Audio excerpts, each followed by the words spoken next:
इस बुलेटिन के प्रायोजक हैं क्लैरिस हॉस्पिटल्स छिंदवाड़ा। 60 एकड़ गेहूं की खड़ी फसल में लगी आग, किसानों ने की मुआवजे की मांग। पिंक सिटी में नहीं मिल रहा बिजली पानी, मांग पर कॉलोनाइजर दे रहा गाली। हड़ताल पर रहे कर्मचारी, ग्राहक रहे दिन भर परेशान।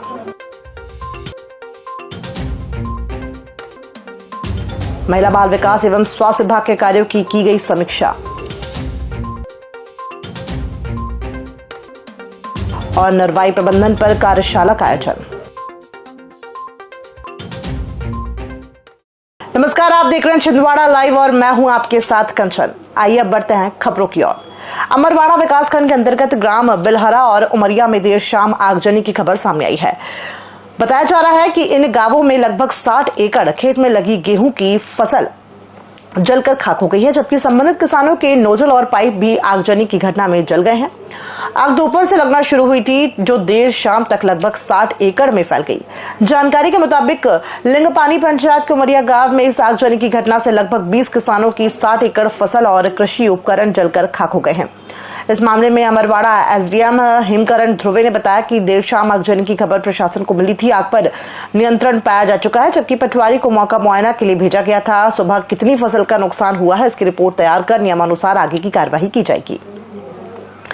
कुंडाली कला में स्थित पिंक सिटी कॉलोनी के निवासियों ने कॉलोनाइजर विनोद सूर्यवंशी की शिकायत कलेक्टर से की। कॉलोनी निवासियों का कहना है कि कॉलोनाइजर विनोद सूर्यवंशी द्वारा उन्हें पिछले 5 वर्षों से मूलभूत सुविधाओं से वंचित रखा जा रहा है। लगभग 5 वर्ष पूर्व कॉलोनाइजर ने उन्हें भूखंड बेचते समय संपूर्ण मूलभूत सुविधाएं उपलब्ध कराने का वादा किया था, लेकिन आज तक उन्हें बिजली, पानी, सड़क और अन्य सुविधाएं नहीं मिली है। निवासियों ने बताया कि कॉलोनाइजर ने अपने स्वयं के नाम से टीसी कनेक्शन लेकर विद्युत सप्लाई की है, लेकिन विगत 4 दिनों से उन्हें बिजली और पेयजल नहीं मिला है। इससे उन्हें परेशानियों का सामना करना पड़ रहा है। उन्होंने ये भी आरोप लगाया कि मांग पर कॉलोनाइजर उनके साथ गाली गलौज और अभद्र व्यवहार करता है।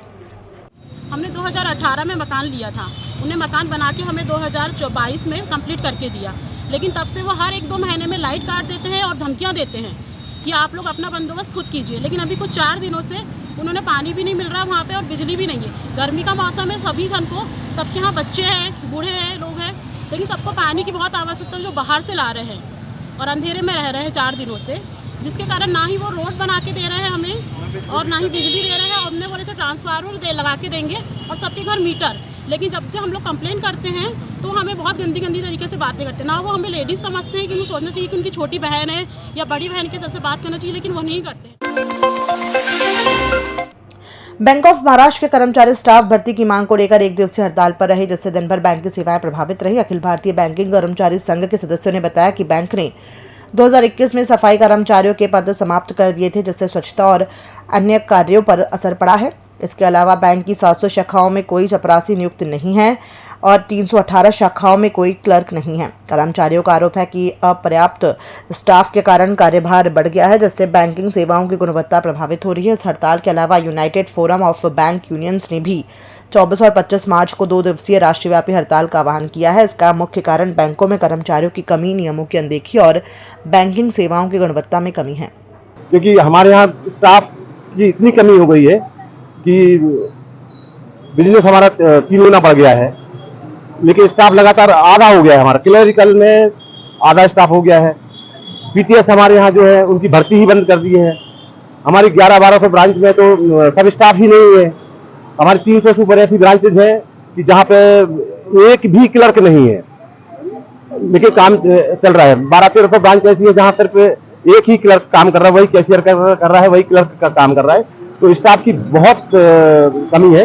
उसी को लेकर मेन मांग में हमारी यही है कि स्टाफ की सभी कैडर में पीटीएस हो, सब स्टाफ हो, क्लरिकल हो, सब में भर्तियां की जाए, जिससे हमारा वर्कलोड जो है ना वो बैलेंस हो। और हमारा जो बाइबेटाइट समझौता है उसके लिए हाई कोर्ट ने डिसीजन दिया है कि जो मैनेजमेंट में के साथ में जो यूनियन का जो बातचीत का जो आईआर का जो रहता है, उसमें जो हाई कोर्ट ने जो डिसीजन दिया है उसको बैंक माने और मैनेजमेंट से बात करने के लिए रिटायरीज है वो उसमें शामिल हो सके। कलेक्टर शीलेंद्र सिंह ने गुरुवार को महिला बाल विकास एवं स्वास्थ्य विभाग की समीक्षा बैठक में पूरे जिले से आए अधिकारियों ने भाग लिया। वहीं कलेक्टर ने स्वास्थ्य विभाग द्वारा संचालित योजनाओं की विस्तार से समीक्षा की। उन्होंने विभागीय कार्यों की प्रगति का जायजा लिया और आवश्यक दिशा निर्देश दिए। बैठक में महिला बाल विकास और स्वास्थ्य विभाग के अधिकारियों ने अपने विचार साझा किए और कलेक्टर को अपनी समस्याओं से अवगत कराया। कलेक्टर ने उनकी समस्याओं का समाधान करने का आश्वासन दिया। जिला पंचायत सभा कक्ष में गुरुवार को कृषि विभाग द्वारा नरवाई प्रबंधन पर एक महत्वपूर्ण कार्यशाला का आयोजन किया गया। इस अवसर पर जिला कृषि अधिकारी जितेंद्र सिंह ने खेती के दौरान नरवाई प्रबंधन के महत्व और किसानों को इससे होने वाले फायदों से अवगत कराया। उन्होंने कहा कि नरवाई में आग लगने से पर्यावरण को नुकसान पहुंचता है और मिट्टी की उर्वरता भी कम होती है। इसके बजाय नरवाई को कंपोस्ट खाद में बदलकर मिट्टी को उपजाऊ बनाया जा सकता है, जिससे फसल की पैदावार में वृद्धि होती है और पर्यावरण भी सुरक्षित रहता है। इस कार्यशाला में किसानों और कृषि अधिकारियों ने भाग लिया और नरवाई प्रबंधन के विभिन्न तरीकों पर चर्चा की।